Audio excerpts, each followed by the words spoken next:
Welcome back mga Tanchamites! Yes, may patawag na ako, si Tanchamites na naman. For today's video, gagawa ko ng marag bamia o yung okra. So, ayan yung ating mga kailangan na ingredients. Hiwain na natin yung dapat hiwain. Pero bago natin hiwain yan, ay balatan muna natin, syempre, ang ating dalawang patatas. So, dalawang patatas lang kasi malaki naman ito ang ating patatas. So, ayan na, hinugasan ko na yan at hiniwa lang ng paganyan. So, depende kung anong gusto nyong hiwa dyan sa patatas.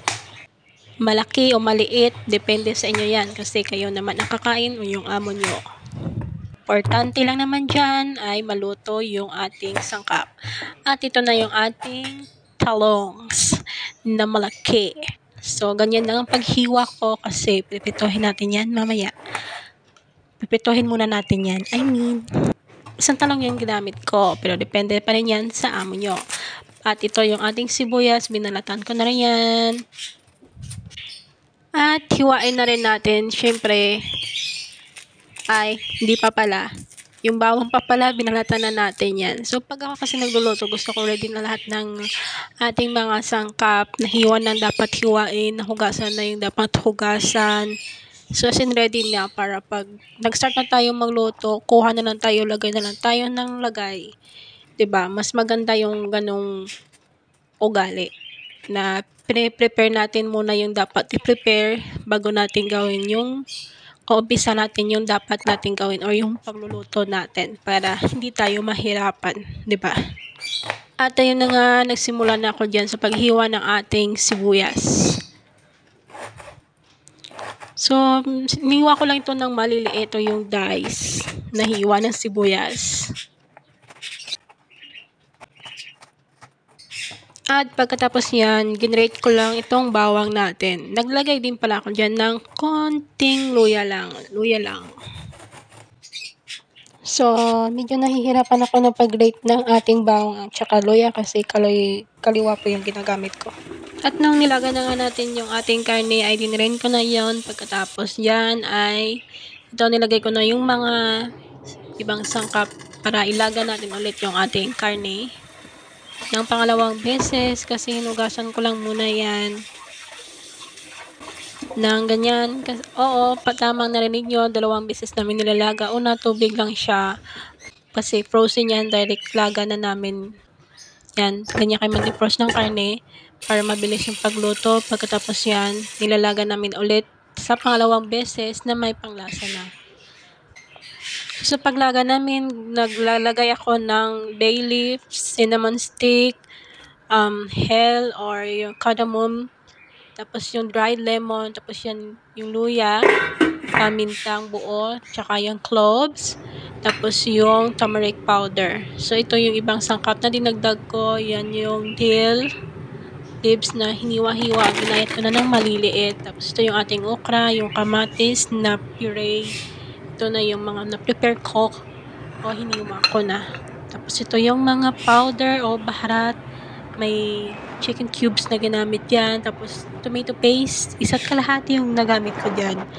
So yan yung mga dapat o kailangan natin sa pagluluto ng marag bamia o yung okra.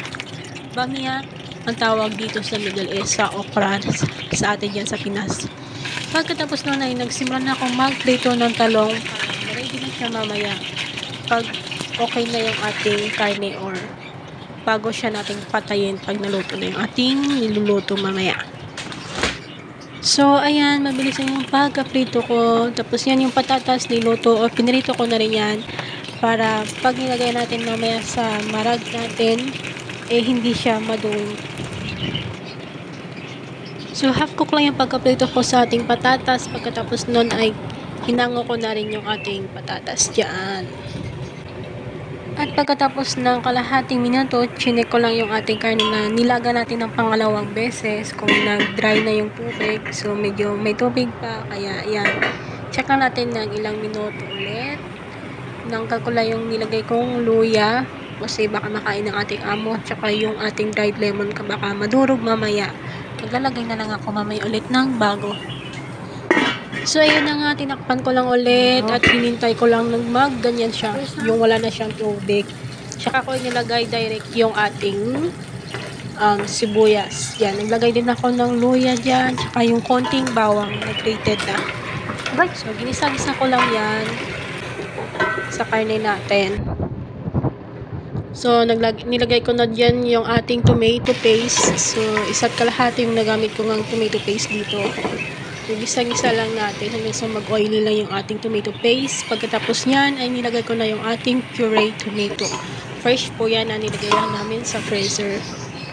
Para yan, pag kailangan namin luto mga ganito, ay ready na. At saka itong dill leaves. So, nilagay ako yun ng dill leaves kasi pang tanggal lang sa at saka mabango siya pag naglalagay tayo ng ganitong luto, sa ganitong mga luto. Tapos itong ating mga panglasa, nilagay ko na rin dyan.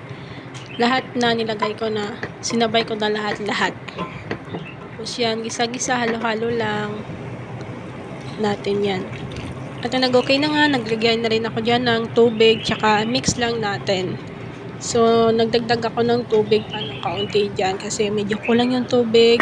So, ayun, tinakpan lang natin, hayaan natin kumulo o mag-simmer lang. Tapos, lagay natin yung ating frozen okra kasi wala tayong fresh. Palagi tayong gumagamit ng frozen vegetable.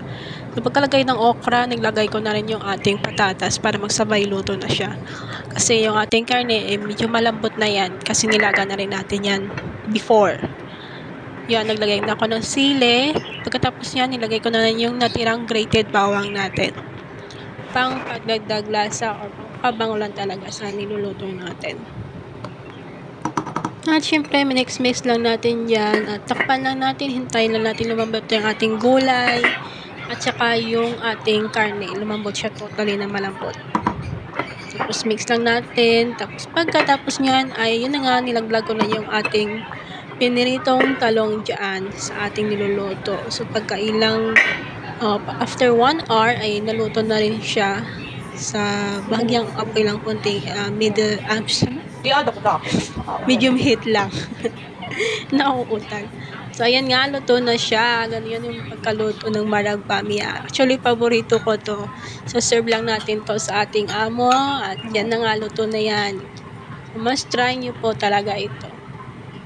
Salamat sa ating panunood. Thank you for watching. Hope you like and follow. Thanks. So, ayan na. Charan! Sinerve ko na yan sa amo ko. Okay na.